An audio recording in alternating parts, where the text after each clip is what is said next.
So, good morning, everybody. Still morning, yes. Sunday morning, even. So I understand this is a regular meeting day today. So probably you've heard many talks about Buddhism, right? So I don't need to say any more then, huh?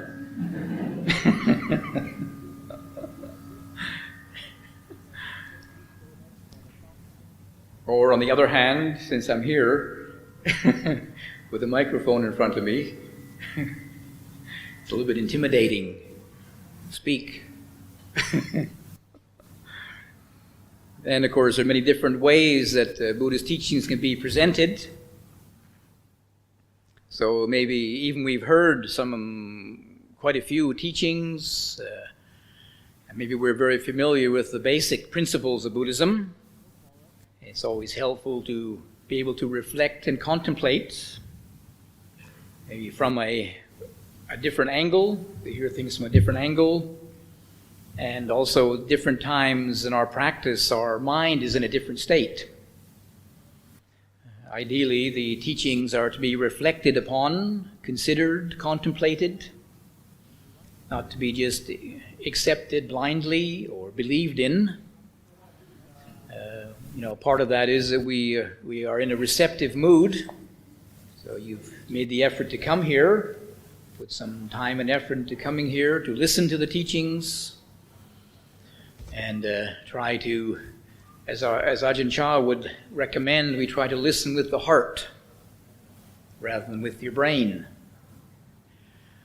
And maybe this is maybe it's hard to understand what this means, but most particularly some people, they hear the teaching with the brain, and there's a little voice in the background which is judging it, you see. That's good, that's bad, I like this, I don't like that. So you're filtering it through your own perceptions. Whereas if we listen with the heart, we see what affects us, what response there is in our own particular, with our own particular mood or state of mind at this time. You don't have to remember everything. And since I don't know exactly your experience of Buddhism, I'll probably have to cover a wide range of aspects of the Buddhist teachings. So for some people, only maybe part of it will have some significance. But if you're listening with your heart, you see what touches your heart, either in a positive way or a negative way. Sometimes it's very it's agreeable to us. So they say, "Oh yes, that sounds good. I like that." Other times maybe I don't understand that, or I'm confused by that, or I don't like it maybe. But it's important to see what our own particular response is, and then it's relevant to how we are at this particular time in our spiritual practice and in our state of mind right now. Maybe some people, for example, have tomorrow's Monday, work, right? Shouldn't remind you, should I? But maybe somebody has they have some piece of work they have to finish tomorrow for work and they haven't done it. So even though they're sitting here listening to a Dhamma talk, maybe their mind is going over and over, I should get back and get that done, I should think about this, and it's hard to listen to it, to absorb it. If you listen from the heart, you can notice that. You can notice your own particular mood that's going on and take that into account. Rather than think I have to remember everything and I have to be able to put it into the right context for me, my practice or something, thinking about it, interpreting it, to see what's relevant to you. Does it apply to you? Then it will have, in a way, a bit of a deeper meaning for you. So, probably just as a Westerner who's been practicing Buddhism for about 40 years now, I probably have a little bit of a different angle on things. And I spent the last seven years in New Zealand. And There's a little saying in English, we say that New Zealand and Australia are down under, you see. So I see Buddhism from the right side up,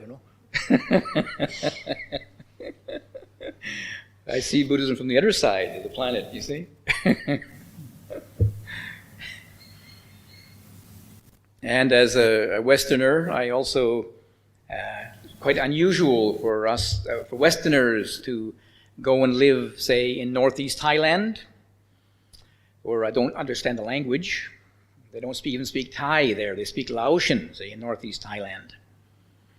And but being with a teacher like Ajahn Chah, fortunately, he pointed out that when somebody asked him, how can you teach Westerners? You don't even speak English.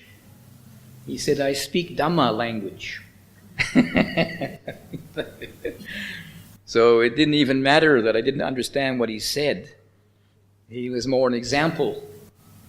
And actually the kind of way of life that he established, living in the monastery, our routine, our monastery practices were a very important part of the teaching.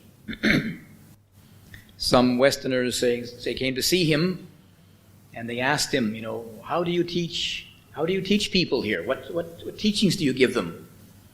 He obviously had some exceptional teachings if he could attract so many people. And now there's something like about 120 Westerners in Ajahn Chah's monasteries around the world, of I don't know how many different languages. Ajahn Chah didn't speak any of them. Italian, Portuguese, Hungarian, Czech.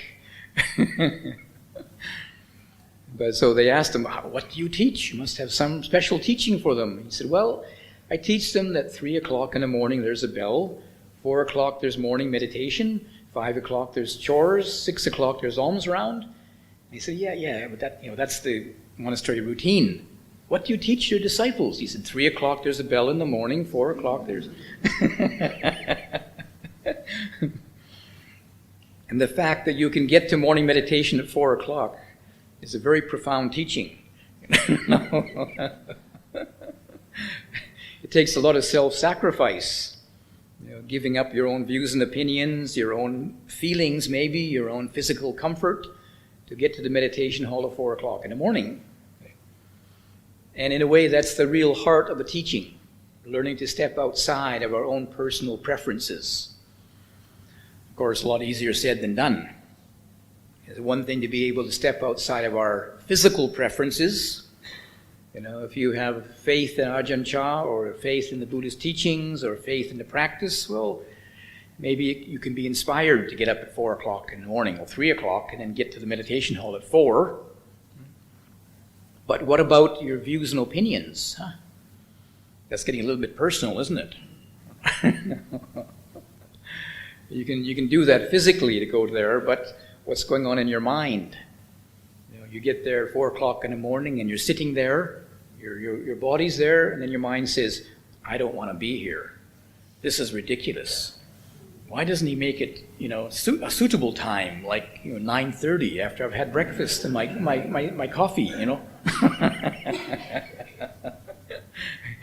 If you look at the general content, it's about me and my comfort and my opinions and my views. So it's one thing to be able to surrender physically, but what about all the mental activity going on, you see? So as I say that formally speaking, what I usually present to the general public is that our means of practice, our way of practice in a simple way is in the form of generosity, morality, meditation. In Pali, this is dana, sila, bhavana. Probably you've heard of it. And while technically it's not mentioned as a way of spiritual practice so much, you usually hear about the Eightfold Path, sila, samadhi, panya, morality, meditation, wisdom. But there's a way of practice, a practice of generosity, of morality, of meditation. These are something which trying to put the teachings from our head into our way of life now. And especially living in a country like Thailand. I mean, the Thai people have really perfected the art of developing generosity. Every morning, we go out an alms round and collect our food. And there's a large percentage of the village people are there in the morning. I was just recently in a remote corner of Thailand in one of our remote branch monasteries up in the northeast near the Mekong River, and a small village of about 300 families, and every morning there's about 30 or 40 of them offer food to the monks. They're waiting for us, you know, and they're lined up waiting for us as we come out at 6 o'clock in the morning, waiting there, kneeling on the side of the road.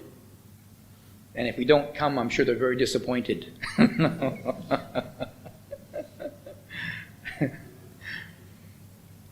But then, you know, if we understand I would say that the practice of generosity is the kind of foundation for spiritual practice. It's learning how to give, to let go, to surrender, to put down, to relinquish, to abandon. You know, this act of giving up, opening and giving up of myself. Okay, in the practical way. Some food we think is a physical thing. We think I go to the trouble of going to work to get the money to go buy it. It's a part of me, and then I can give it now, open-heartedly. I mean, even to practice that in a very refined way, you know, not everybody can do that. You know, some people I know, they offer food in the bowl, and then they hope that they'll go to heaven, you see. And maybe I don't know what they think, but maybe they think, if I give something for 5 baht, I can go to the lower heaven. 10 baht, I get to a higher level. Putting a price tag on the ticket into heaven, you see. But some people, it is their spiritual practice. I see them before they put the food in the bowl, they're reciting some formula, you know, they're meditating. They're collecting themselves, and then we walk by, they put the food in the bowl, like a meditation exercise, you see. But it is a fundamental act of learning to give up in a simple way. To open up, and you know, the whole main principle in the Buddhist teachings is to find ways to step outside of our selfishness. There's a practical way of selfless giving in its ultimate. And I noticed this living in the West now for 30 years. You know, a very, very simple lesson, because most of the people who come to our meditation retreats, I mean, it's changing now, but I mean, years ago when we first started teaching meditation retreats, people were coming there to get something. They're coming there to get peace of mind, or get some wisdom, or get enlightenment if they're really ambitious. And all their attempt to get something, they miss the point. They just want to add something to their ego. I want to keep my ego, myself, and then get enlightenment too, you see. So I'll have a nice ego, an enlightened ego. Well, it takes a while. I mean, I had that view also. See? When I first came to Thailand to practice, I thought I'll go to Thailand and meditate, get enlightened, and then go home. But when I got to Thailand and I started meditating, I realized that, yeah, you can get enlightenment, but in the process, there's something in the way called myself. And as I've developed more awareness and concentration, different aspects of myself came up and got in the way. I say that, you know, enlightenment is already here. Awakening is awakening to the truth. For the truth to be the truth, it has to be always present, immediate and present, here all the time. But why we don't see it is because of all my self-interest. Think, oh yes, I come to see the truth. And then you say, but I'm too cold. I'm too hungry. I don't like it. I want I. And you miss the truth then. Because we're now being distracted from the truth by my self-interest. All my habits and what I like and dislike. And in developing concentration meditation, sometimes we can quieten down some of that self-interest. And so we get a little bit of taste of what it might be like when we've stepped outside of our ego, of ourself. But usually it comes back again. It's just temporary. So learning to practice generosity, giving up of oneself, is a very fundamental practice. And I know that some people, they come trying to get peace of mind, or get concentration, or get wisdom or enlightenment or something. And after a while they see the game that's being played here. I'm trying to get enlightenment, which is not me. Yeah? Maybe they see through it and learn to surrender. I mean, a very common experience on a meditation retreat. I don't know if I should scare you or not, but when the monks went to Europe many years ago, over 35 years ago or something or other, well, in the monastery in Thailand, we never organized a retreat. Anybody who wanted to study about Buddhism or meditation just came to the monastery. And most of the people in the neighborhood were farmers, village people, so self-employed, you say. Anytime they felt like it, they put down their work and go to the temple, go to the monastery, and just live there. Being in the monastery was the retreat. But then coming to the West, it was not so convenient for people to come travel maybe an hour and find some time to stay in the monastery. So it was found convenient to organize a retreat for 3 days, 5 days, 7 days, 10 days. So people can take their holidays. They can plan to have time away and come and stay in this retreat center and fully participate. But there was a little bit of a kind of a principle involved in this, a psychological process unfolded. That's why I usually talk about the meditation process. And part of that was that people come there, and it doesn't matter how much I even explain to them. When you come to a meditation retreat, come with no expectation, or at least acknowledge your expectation. What do you want? What are you trying to get? At least make it conscious. I mean, many people would have expectations. That's what gets them to the meditation retreat. They expect to get a little bit of peace of mind. I'm sure they wouldn't come if they just expected to get sore knees. They want something positive. So they come with these expectations, one day of focusing on the breathing, my mind will calm down. Well, the first day, usually they bring lots of their old worldly habits. So the first day is just settling down. Second day is try to do the exercises. The third day, the body starts to ache and complain. 3 days of sitting cross-legged, and you're used to sitting in a chair, Ouch. The third day is the worst one. Crisis day. You think you came there with the intention, expectation to be able to focus on your breathing for 3 days, and you have peace of mind. 3 days usually, Maybe these days people expect to have it the first day, huh? The Fast Meditation Society. It's a spin-off from the Fast Food Society. Now we want fast meditation too. But after 3 days, you can't fool yourself anymore.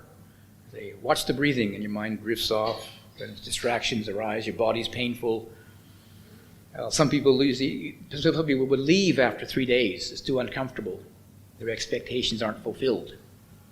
But if they can stay with it, what can happen is, not everybody again, but what can happen is that people, they get so much discomfort physically and mentally, they just say, oh, let go, forget it, drop it.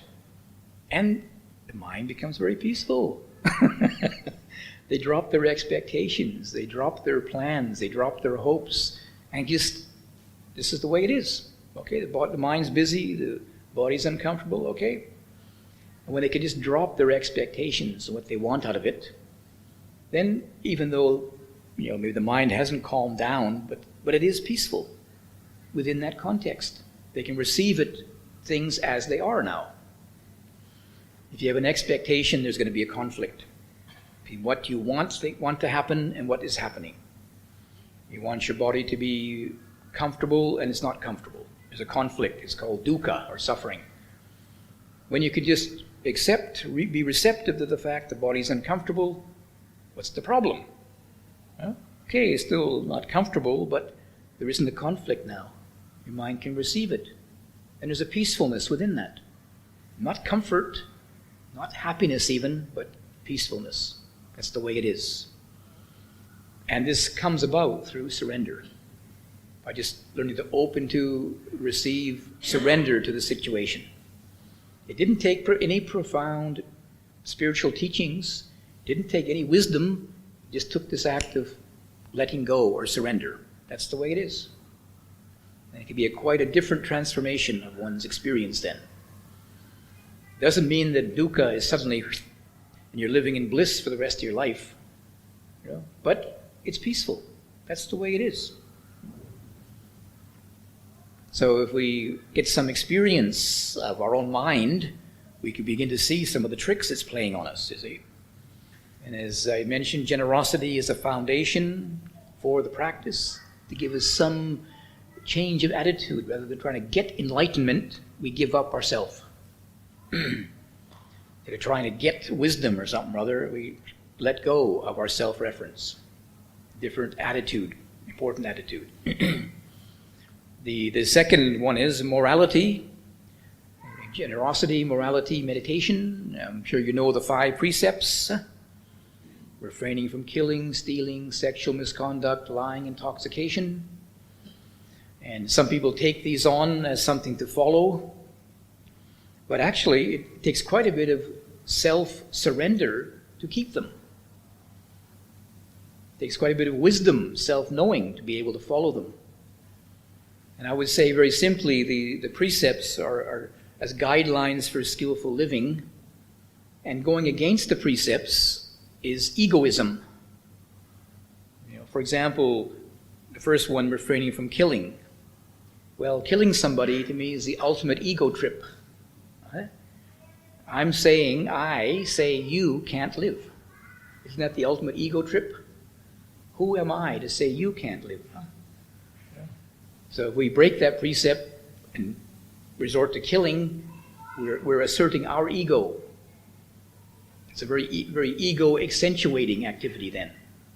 But to refrain from that, you have to surrender your ego. Surrender your preferences and your likes and dislikes.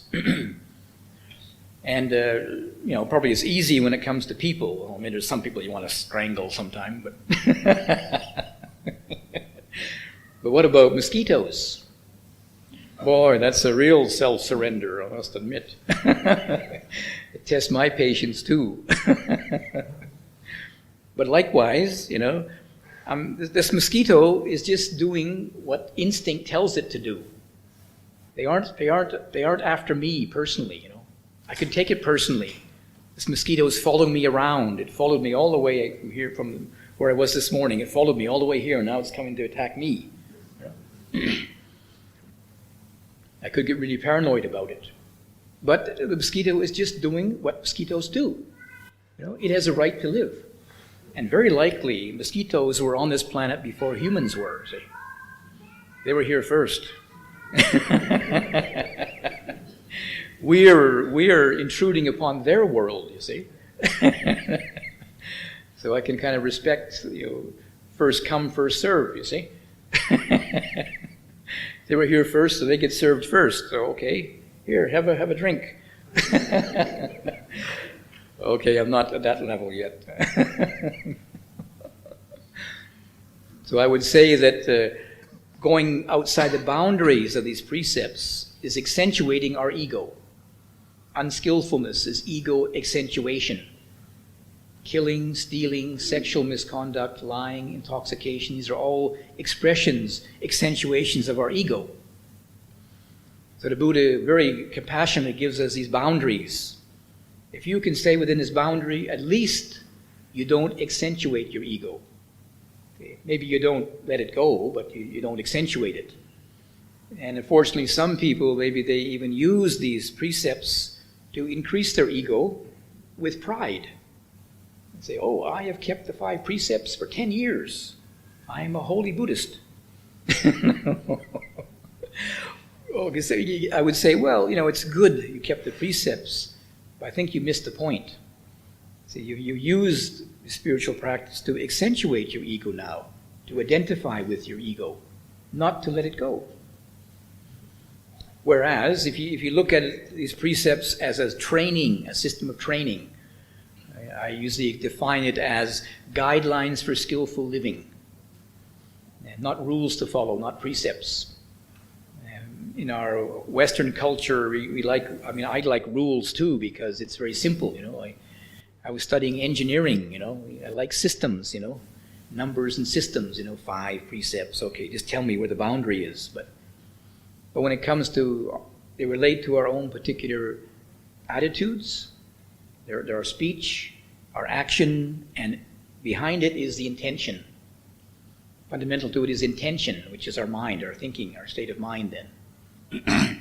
So in order to follow them, to keep within that boundary, you have to know yourself.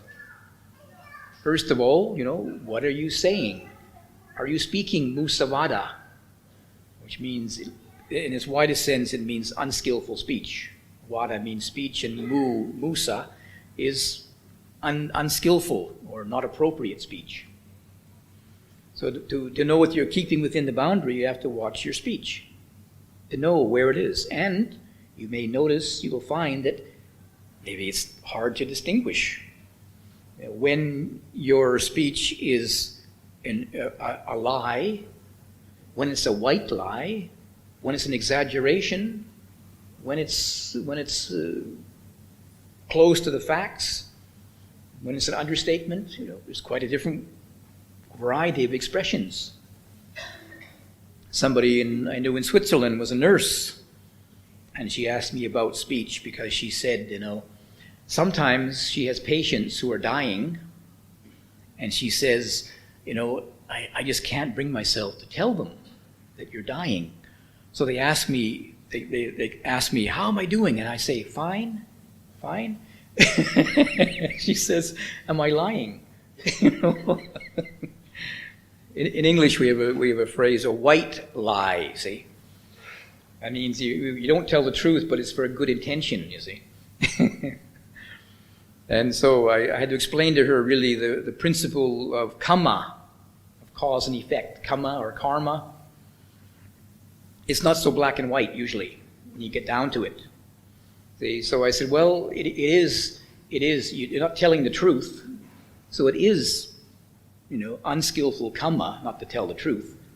But since your intention was good, if she told them the fact, you're dying, they might have a heart attack and die right now. See?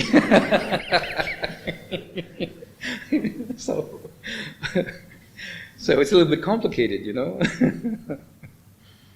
And I said, better to look, first of all, at your intention and look at the situation. Maybe there are some people who are able to, they're able to take it. They're able to understand the truth, to receive it with some honesty and some integrity. There are other people, they don't want to hear the truth. Some people maybe they know intuitively they're dying. See? And you say, oh no, you're fine. Well, then they get really confused. What part of them says, this isn't what I feel, but they said that, and they're the nurse, they're the expert, and they get really more confused then. Where if you told them, yes, the facts are, that you're not going to live much longer. Your life energies are dissipating quickly. You don't have to kind of just, say it bluntly. Yes, you're going to be dead. You can say a little bit more politically correct somehow. Politely saying, yes, your life energies are quickly expiring.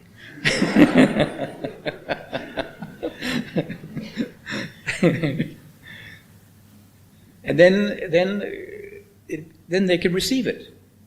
Part of them knows already intuitively that they feel like they haven't quite got the same life force anymore. And then you tell that to them, and oh, thank you very much. I'm really grateful you tell me that, what confirms my intuition now. So, and then they can prepare themselves. Something inside them says so, and then it's confirmed outside. You can prepare yourself now. Other people, if you did tell them, they don't want to hear it anyway. They aren't ready for it yet. They don't want to hear it. They prefer to live the lie, and then death catches them by surprise. And so you have to look at each situation, and especially look at your intention, because that's what is kamma. That's karma. With my intention, maybe your intention is you feel very uncomfortable too with somebody who's dying, because it also most of the time reminds you of your immortality. That's my issue. See, I found it very difficult to be with my mother when she in her last years, last months. She died 2 months late after I saw her last, and it was very uncomfortable being with her. I mean, as a Buddhist, contemplating death is quite common, but for many people in the West, don't even mention the D word. Don't even mention it. Don't suggest it at all. They don't want to hear about it. Especially if they don't have anything to you say have faith in, or have anything to support them in their experience of dying or death. A lot of people in the West now, they don't believe in next life, or they don't believe in a future existence, and so death is just a black hole in the ground, a black hole in their mind. You see. So she didn't really. She knew. I mean, I could sense that she knew her life energy is going, because she used to say, I would like to live and see my grandchildren, and but then after a few months before she passed away, she said, "Oh, I'm getting really tired of this, It's more effort to stay alive than it is to go into the long sleep." So I'm sure she was aware of it at a certain level, that she was also, her life energies were passing away. But it brings up that in our own mind too, our own immortality, and how you're going to deal with it. Huh? The transition to a different realm of being, not alive, but not alive. So many times it's actually our reaction that comes into the picture too. Not compassion for that person, it's our own stuff we can't process. And so if that comes into our conversation, you have to watch your intention. You just want to get rid of them, you don't want to deal with them, don't want to talk to them, because you can't process your own stuff. Or do you really have the intention to help them and have compassion for them? So just being able to recognize what these precepts are, and if we understand that going outside the boundary of them is an accentuation of our ego, then we can maybe appreciate the benefit of them. There are opportunities for self-surrender. Okay, maybe there's somebody, or the mosquito. Mosquito hurts me.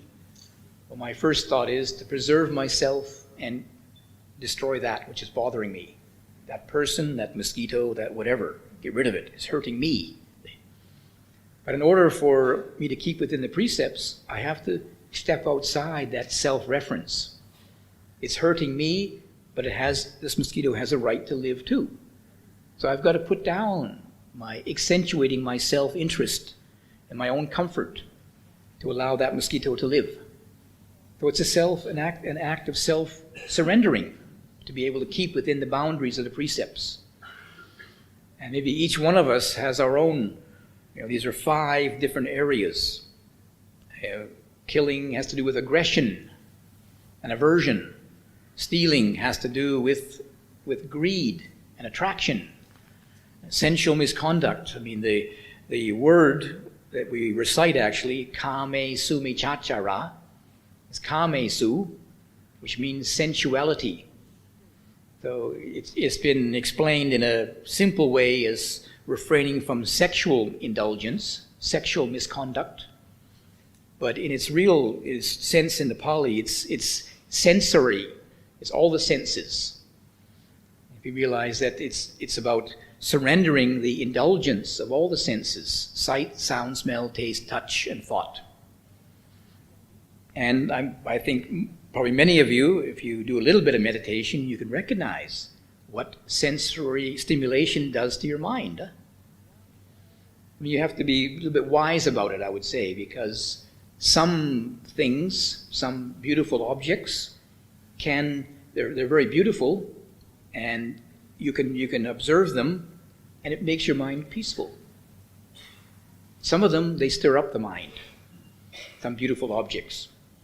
I mean, usually, the Buddhism has allowed, like images of the Buddha. And I've seen many different images of the Buddha. Some of them, they do make my mind very peaceful. Some of them, I must admit, irritate me because they aren't very attractive. And there's something, to me, there's something a little bit unusual about having a very ugly Buddha statue. Its original purpose, I think, was to inspire people. Just to inspire people and become a focus for attention. But if it's really unattractive, it turns you off, and maybe it helps you close your eyes so you can meditate. Maybe I don't want to see that ugly image, so I'll close my eyes and watch my breath instead. Whereas the Buddha image can be an object of meditation to help you focus attention. I know many of for example, the Thai people, they have Buddha images, and some of them, they recognize using a Buddha image as an object of meditation. It makes their mind very peaceful. It doesn't work for Westerners so much because we don't have the background and maybe the sort of conditioning from a childhood memories and things. We look at an image and maybe sometime it comes up in my mind, I think, that's a Sukhothai style image, That was in the 13th century, whoops, no. or I look at what material it's made of or something, or whatever. So we start thinking that we see them, Westerners see them more as objet d'art, art objects rather than religious symbols, you see. It got to the point where in New Zealand one time, on one of our committee meetings, we got a letter from one of our supporters asking the committee to write a letter to this store chain, who were selling Buddha images in their garden shop. Probably, maybe you've seen them. I don't know that there's some stores they have Buddha images that you put in the garden. Yeah, you've seen them. Maybe not in Malaysia. You're not allowed to sell Buddha images, right? But in the West, people don't have the same understanding of Buddha images. They see them as art objects, you see. So there was this particular chain of stores, and they had these, I must admit, they were quite attractive. Very nice Buddha images, see? But they were sold in the garden shop. It's to be something you put in your garden, see? And in a country like England, people put things in their garden, but they're garden gnomes. Usually with pointed hats and long beard or something, some kind of funny figure. Now some people were wanting to put these Buddha images in their gardens. See? So this Buddhist wrote to the committee and said, this is outrageous. These Buddha images are not in a place of worship, and they should be shown respect. And so the Asian members of the committee said, yes, we should do this, we should write the letter. But one of the New Zealanders said, I disagree. He said, I think it's really good they have Buddha images in their garden because people see it and think peaceful thoughts. Much more peaceful than looking at a garden gnome. And he said, okay, certainly, they don't put it in a place of respect. But when they look at it, they do get a sense of peace and meditation and calm, and we need more of that in this world. And if they could only do that when they come to a Buddhist temple, most of them wouldn't come to a Buddhist temple to see a Buddha image peacefully sitting there. See? So anyway, he swayed the committee, and we didn't write the letter. And then I was in Sydney one time, and I went for a walk, and I walked past this garden, and there was a Buddha sitting in the garden. Of course, my first reaction was, it's just sitting in the greenery in this person's garden in the back of their house, you see. My first reaction was, that's not very respectful, And probably they aren't even a Buddhist anyway, But I had a big fence, so I couldn't get over and save the Buddha, So I just went away, and then my friend and I were out walking next day, and he was an ex-monk, and we went past this place, and just when we went past, this woman came out of her house. And we were standing there looking at this Buddha, and she kind of looked at us, and we looked at her, And then she said, and he said to her, he said, oh, I see you've got a Buddha statue. I wonder where you bought that. And she said, I bought this in this shop there. And she said, and when I feel really nervous and anxious, I come out there and see the Buddha, and I feel so peaceful.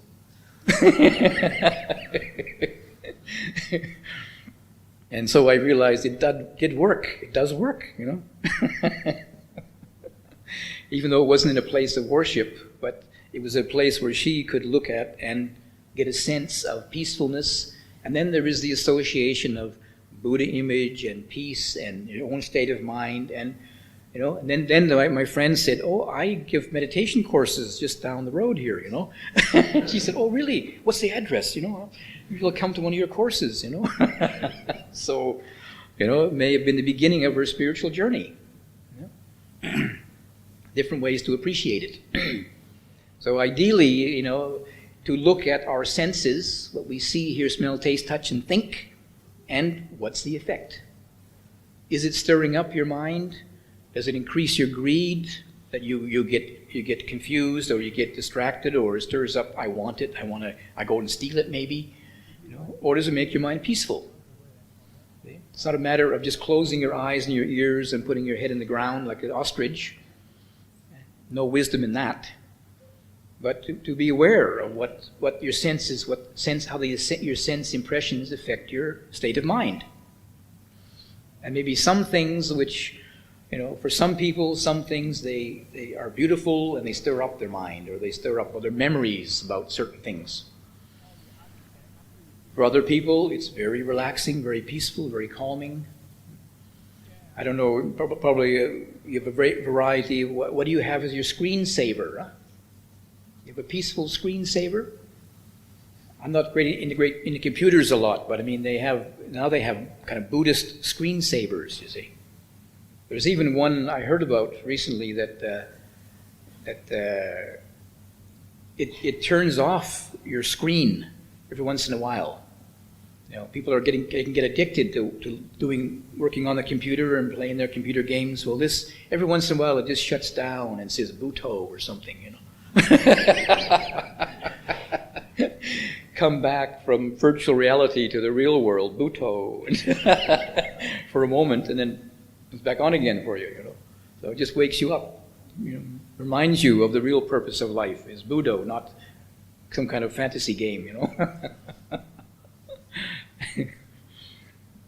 So we look at that precept, kame sumichachara, the right, not indulging in unskillful sensory stimulation, you can say. To learn about the senses, because we are using our senses all the time. We're seeing, hearing, smelling, tasting, touching, thinking, sometimes simultaneously. Very, very, usually whenever we're conscious, this is coming to us. So very useful to be able to study and see what the effect is. So we can begin to understand how our senses are stimulating our mind and what they do to it, and how we can have some control over them. So, to be able to keep the precepts, I say, would require quite a bit of self-awareness.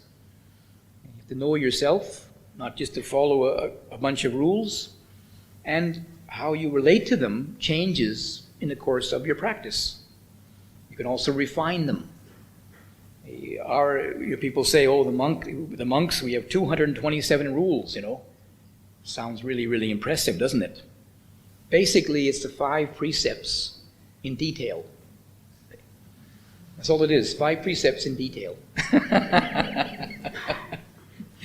You have one precept, refrain from killing.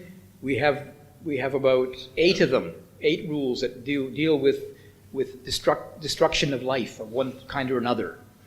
So it gets to the point of we can't pick a leaf off a tree, see.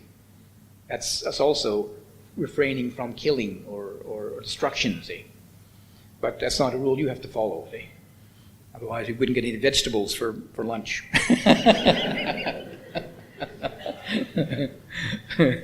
But maybe you have to be aware of, when you grow the vegetables, about all the insects that come and eat them. Huh? There was some of our supporters in Scotland. They were very, very, very devoted Buddhists, Korean Buddhists. And but they asked me this question too, because they had a garden, see? And the snails used to come and eat the lettuce, see? Before they could feed the monks, you see. So this is a very important question for me to answer. See? I could have just said, well, feed the snails, you know. Then I go hungry. See? But they were very, very conscientious. And after the evening session, they were going to go outside to the garden. And it's pitch black. It's 9 o'clock at night, and I was wondering. And they went out with chopsticks, you see, and a jar. And I kind of, it's a bit unusual to go outside at 9 o'clock at night with chopsticks and a jar, isn't it? Even though this is England, where they have eccentrics, you know. But they were going out in the garden to personally pick up all the snails that were eating the vegetables, you see. They go out with the chopsticks and pick them off the leaves, put them in the jar, and then they go down the lane and put them over the wall, see? So they didn't kill any. They're very careful. If you touch them with your finger, well, it's a bit yucky. And many times the snail is very squishy, see? So they'll squish away. But they use chopsticks so they could pick up this shell, I think. They carefully put it in the jar and take it away and put them outside over the wall, see? And the snails just came at night. They came in the evening when it's cool. See, they didn't come in the sunlight, so they only at this time at night. So they just got into the practice. That was part of their meditation practice. After the sitting, you do a little bit of picking up snail, active meditation. See? But they were being very creative, see, how to keep the precepts but also keep the vegetables. See? I'm sure, you know, somebody who wouldn't be so conscientious would just go out and buy some pesticide, you know. Yeah.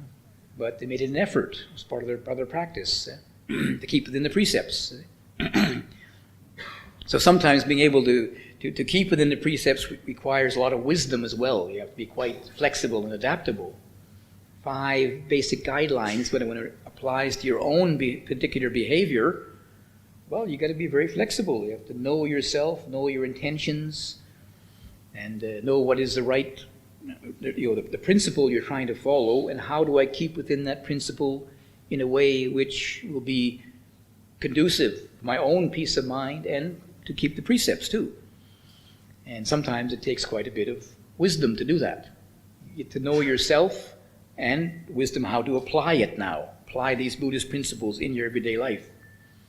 But once you learn that, see, now you have wisdom.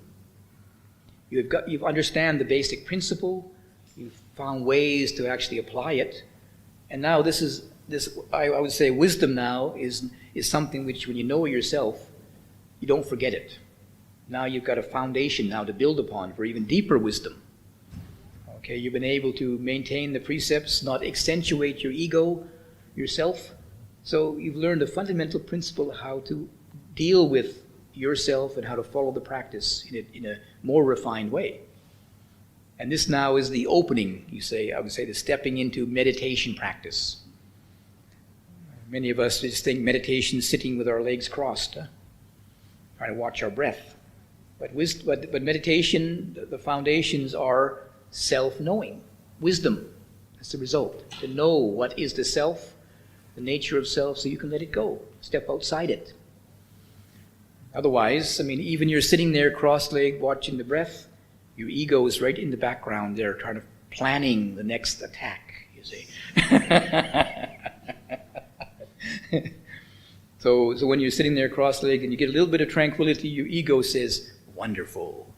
You're now a very devoted Buddhist. You really attained. Yes, I guess I am. You know. And there's the ego again, you know. Even spiritual exercises can get transformed into an ego trip, ego accentuation. Now you've got a spiritual ego, okay? And that's one of the hardest ones to see through, spiritual ego. See? But if you learn the fundamentals, that the whole spiritual practice is to, first of all, understand what is this thing we call ourself, and to find the ways to let it go, to drop it, step outside. There's many different ways we can do it. We can quieten it down. We can step outside. We can drop it. We can give it away. You can surrender it. You can in a way you can kind of accentuate it. You know, if you, for example, there's one little exercise I mentioned to some people, because people frequently ask me how to get rid of my anger. You know, anger is a little bit of an unpleasant one. You know, nobody's asked me how to get rid of their greed, actually. Keeps the economy going, you know. Shop till you drop, and then then you get tired of it. But they usually ask me how to get rid of my anger, and I say, well, that's not the right attitude. You know, want to get rid of your anger is already anger. You see, it's already showing aversion to your anger. See, but one little simple, very simple, even kind of playful one is next time you're angry, look in the mirror. Take a look in the mirror when you're angry and see how ridiculous you look. You know, most people they like to look nice in front of a mirror, right? We don't have mirrors in the monastery very much, so I don't know that. But in the monastery in Switzerland, on the staircase going up to the meditation hall, we had a cupboard with all the bedding in it, you see. And it just so happened this was a very old cupboard, and it had a mirror on the front. You know, and it was just right next to the corridor where the monks come into the corridor, you see, into the staircase. So sometimes the people are coming down the staircase, I have to stop and wait for them, you see, so we don't collide. So I'm sitting there, and there's a window there, see, so I can look out to see if the passage is clear or not. So see people coming down from the meditation hall. They've been sitting up there doing selfless meditation for half an hour. They come down the stairs. As soon as they say the mirror,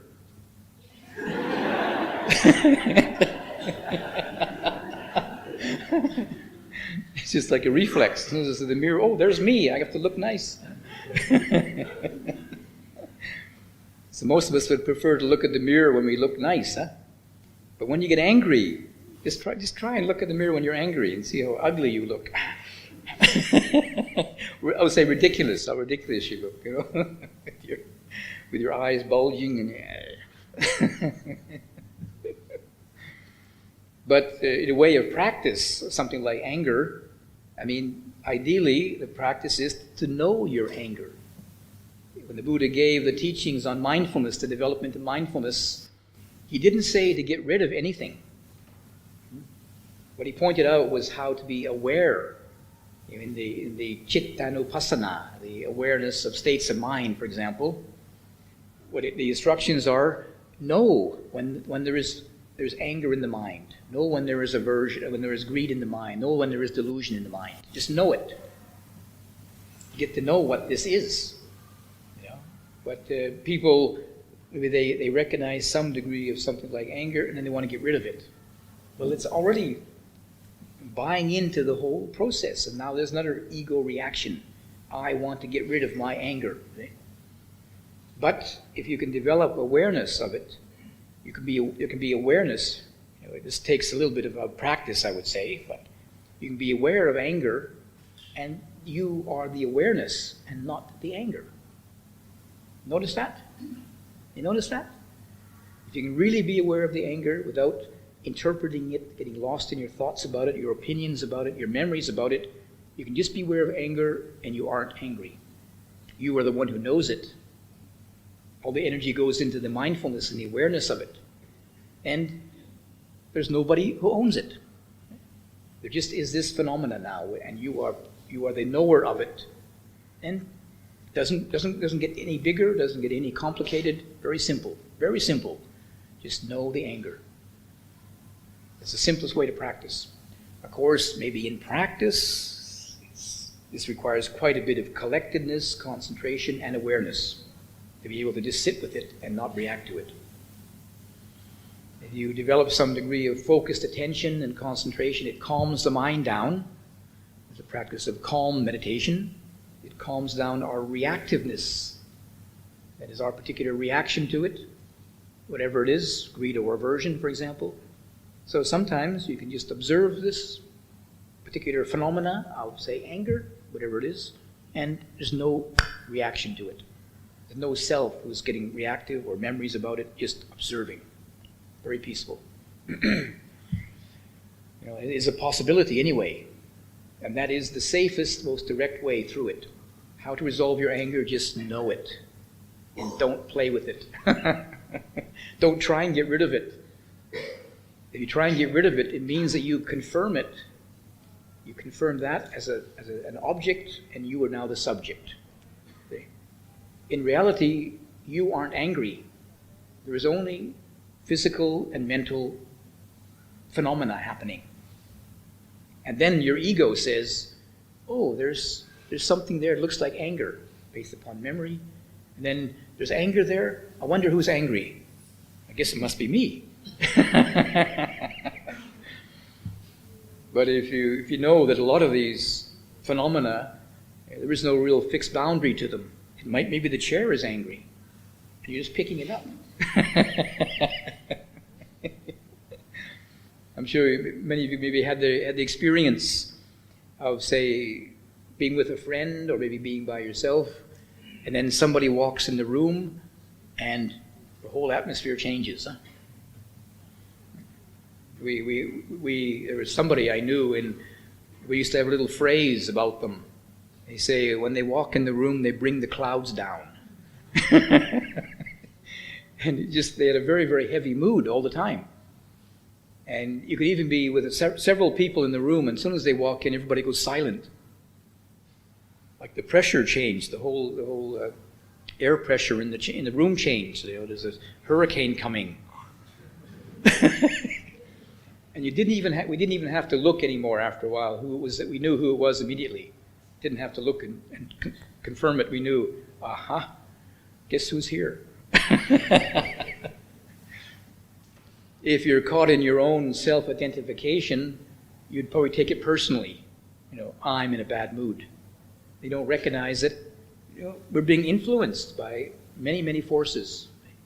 to the extent that this body and mind is being influenced, is being affected by memories, by other states of mind, by outside influences, by sensory stimulation. You are really just a phenomena being acted upon. Then we take it personal. And then when you take it personal, you grab onto it, identify with it, and you turn it into something to fight with now. If you can just observe anger, you aren't angry. There just is a phenomena.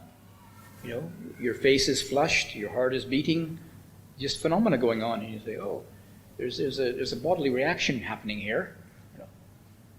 But if you identify with it, you confirm it. And I am angry. And now you got to do something with it. Huh? There's a phrase in the Pali called, in Pali it's ahankara. It literally means self, I making. Ahang is I, myself. And kara is the same base as karma. It's action or doing. See? And fundamental to our psychology is we make ourself. We're constantly building ourself, making ourself all the time. These phenomena arise. You hear something from somebody, it triggers off a response in the body, a reaction against. Yeah. Very complicated maybe. And then, if you say, oh, I am angry, you just made yourself now. You can just be aware of physical sensations, feeling tones, states of mind, and just observe them. You don't make yourself. You don't make an I anymore. There's phenomena which arise and pass away. Sometimes, there's more complications involved because that maybe triggers off trains of thought or memories or something or other. But the principle is the same, just observing these physical and mental phenomena. And if you identify with it, you make yourself, and then you got a real problem. Not only are you angry, you got to do something with it.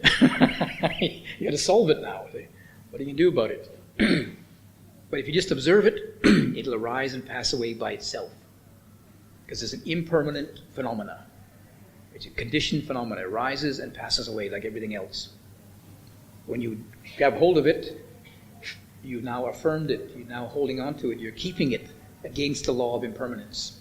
It'll eventually pass away, but you probably give yourself a lot of gray hairs and maybe an ulcer in the meantime, trying to get rid of it, when it would resolve by itself in time. It's an impersonal, impermanent phenomena. So anyway, the practice is something we can do: generosity, morality, meditation. I mean, each one of us, we have our particular monastic training is set up to facilitate this practice, you see. Now, as lay practitioners, each one of us has our own particular life situation, and our responsibilities to our job and our families and our other commitments. So we need to find out for ourselves how to apply these in ways which are going to be skillful and helpful for increasing our practice. How can we practice generosity? How can we keep within the precepts? It's got to the point where, some people I know, they had a wrong livelihood, not very skillful way of making a living. Once they found about the Buddhist principles, they had to change their, major change in their life to find a skillful way in support of livelihood for their spiritual practice. And it's all coming together in meditation practice. Sometimes the formal exercises can be helpful and supportive, but we spend most of our time, not in formal meditation, right? How many of you look like this Buddha here? Bet he hasn't moved in how many, 3 years now? Hasn't changed position in 3 years, How many positions have you changed in 3 years? How many jobs have you changed in 3 years? So you need to be quite flexible and adaptable. Apply it to our own body and mind. So we have the principles. We know if you know what those are, just by education, now how to put them into your life now so you can practice them. And since most of us spend most of our time not in formal meditation, if you can learn this transition now, how to meditate in all different situations, you have many hours of meditation now, many hours of spiritual practice. You can meditate when you're offering dana, being generous. You can meditate when you're keeping the precepts, which apply to everything we say and do and think. And you can practice meditation formally and informally, whatever you're doing. Walking to work meditation. And I see now that the time is just about lunchtime lunch eating meditation. So, so I'm getting ready for meditation.